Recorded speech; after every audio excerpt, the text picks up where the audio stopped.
சுதந்திர போராட்டத்தை பற்றி பதிவுகள் காங்கிரஸ் ஆட்சி காலத்திலேயே மிக குறைவாக இருந்தது. ஆனால் அன்சங் ஹீரோஸ் அப்படின்னு போற்றப்படாத தலைவர்களையும் தேடி தேடி அவர்களுக்கு அங்கீகாரம் கொடுத்தது நமது பாரத பிரதமர் நரேந்திர மோடி அவர்கள். அதே போல் 150வது ஆண்டை, வந்தே மாதரம் பாடலின் 150வது ஆண்டை கொண்டாடப்பட வேண்டும் என்று சமீபத்தில் நடந்த மன் கி பாத் என்ற மனதோடு பேசுகிறேன் என்ற அந்த நிகழ்விலேயே அவர்கள் வெளியிட்டிருந்தார்கள். அதன் வழியாக இன்று ஒரு மாபெரும் திட்டம் இந்தியா முழுவதும் நிறைவேற்றப்பட இருக்கிறது. இதற்கு பொறுப்பாளராக இங்கே அமர்ந்திருக்கும் சகோதரர்கள் ஸ்ரீகாந்த் அவர்களுக்கும், பிரசாத் அவர்களுக்கு, ANS பிரசாத் அவர்களுக்கும், புரட்சி கவிதாசன் அவர்களுக்கும், சகோதரி உமாரதி அவர்களுக்கும், இங்கே எங்களோடு இந்த சந்திப்பில் கலந்து கொண்டிருக்கின்ற மாநிலத்தின் துணைத் தலைவர் அண்ணன் சக்கரவர்த்தி அவர்களுக்கும் எனது வணக்கத்தை தெரிவித்து, உண்மையிலேயே தேசப்பற்றை இன்று இந்த நாட்டிற்கு எடுத்துச் சொல்ல முடியும் என்றால் அது பாரதிய ஜனதா கட்சியால் தான் முடியும். இந்த வந்தே மாதரம் என்ற சொல் சாதாரண சொல் அல்ல. சுதந்திர போராட்ட நேரத்தில் ஒவ்வொருவரின் நாடி நரம்புகளிலும் இரத்த நாளங்களிலும் ஒலித்த ஒரு குரல்.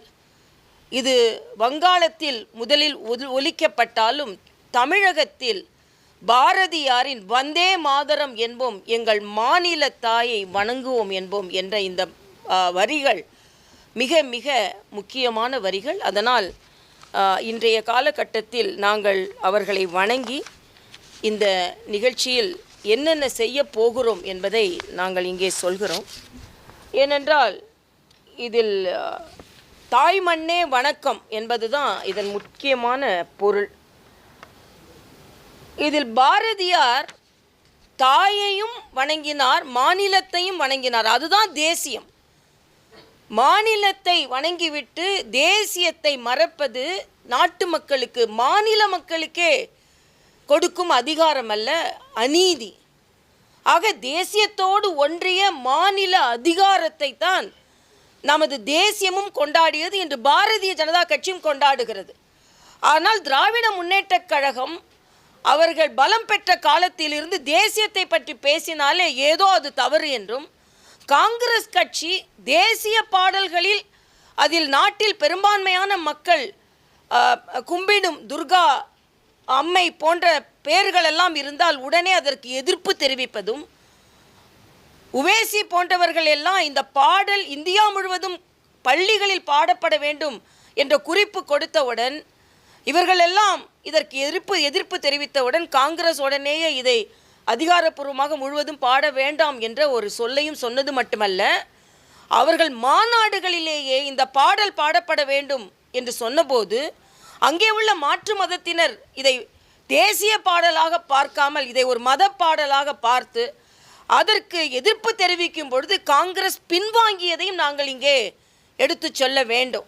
ஏனென்றால் எப்படி பாரதிய ஜனதா கட்சி இந்த தேசியத்தை முன்னெடுத்து செல்கிறது என்பதையும் காங்கிரஸ் எப்படி பின்னெடுத்து சென்றது என்பதையும் நாங்கள் இங்கே பதிவு செய்கிறோம்.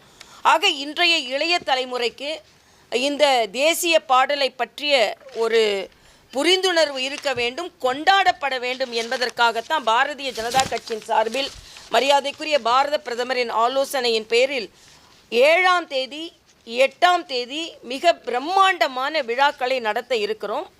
அதே போல் 7ஆம் தேதி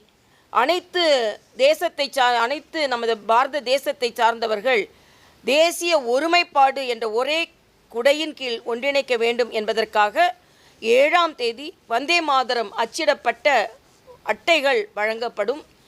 சிறப்பு அழைப்பாளர்கள் இப்பாடலின் முக்கியத்துவத்தை பற்றி பேசுவார்கள். இசையுடன் கூடிய இந்த பாடல் முழுமையாக பாடப்படும். பாடலின் முடிவில் அனைவருக்கும் தேசிய ஒருமைப்பாட்டு உறுதிமொழி ஏற்க செய்யப்படும்.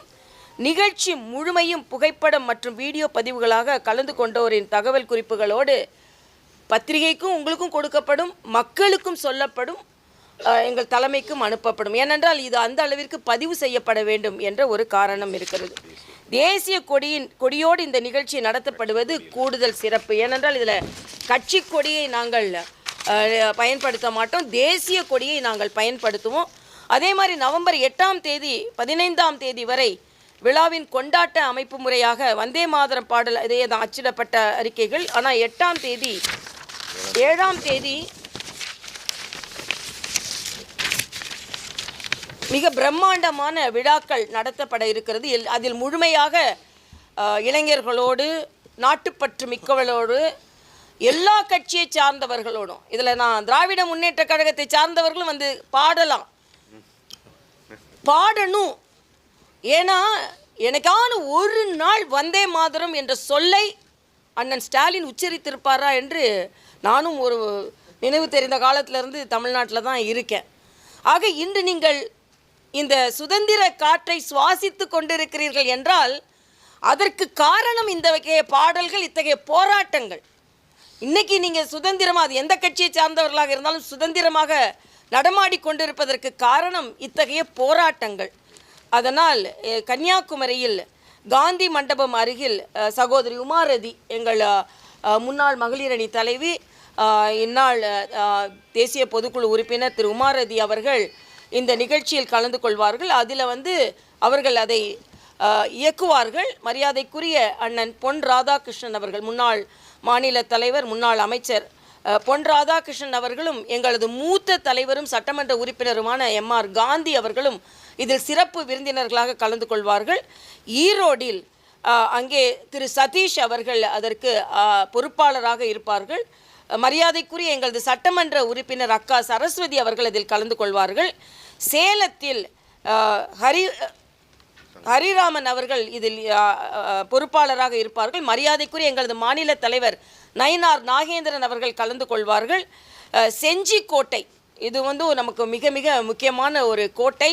அந்த கோட்டையில் மரியாதைக்குரிய சுதாகர் ரெட்டி அவர்கள் சிறப்பு அழைப்பாளராக கலந்து கொள்வார்கள். சிவகங்கை கோட்டையில் அண்ணன் H ராஜா அவர்கள், எங்களது தேசிய செயற்குழு உறுப்பினர், முன்னாள் தேசிய செயலாளர், மூத்த தலைவர் அண்ணன் H ராஜா அவர்கள் கலந்து கொள்வார்கள். வேலூர் கோட்டைக்கும் சுதந்திர போராட்டத்திற்கும் மிக அதிக ஈடுபாடு உண்டு. ஆக அந்த கோட்டைக்கு அருகில் உள்ள நிகழ்ச்சிகளில் நான் கலந்து கொள்கிறேன். அதே மாதிரி மயிலாப்பூர் கபாலீஸ்வரர் கோயில் நிகழ்ச்சி நடைபெறும். அதில் சிறப்பு விருந்தினர்கள் முடிவு செய்து அறிவிக்கப்படுவார்கள். ஆக இதை ஏன் நாங்கள் சொல்கிறோன்னா, இது ஒரு தேசிய கனல். 150வது வருடத்தில் இந்த பாடலை பாட வேண்டிய ஒரு சூழ்நிலை இருந்தது, இன்றும் இருந்து கொண்டிருக்கிறது என்பதை நான் அடிகோலுகிறேன். இங்கே புரட்சி கவிதாசன் சொல்லும் பொழுது சொன்னார், இந்த தேசியத்தை எங்கே அடி வாங்கினாலும் வந்தே மாதரம் என்ற ஒரு அடியோடு தான் அந்த அடியை தாங்கி கொண்டார்கள். உடம்பில் ரத்தம் பீரிட்டு வரும்பொழுது கூட வந்தே மாதரம் என்ற அந்த பாடலும் அந்த வரிகளும் அவர்களுக்கு பலத்தை கொடுத்தது.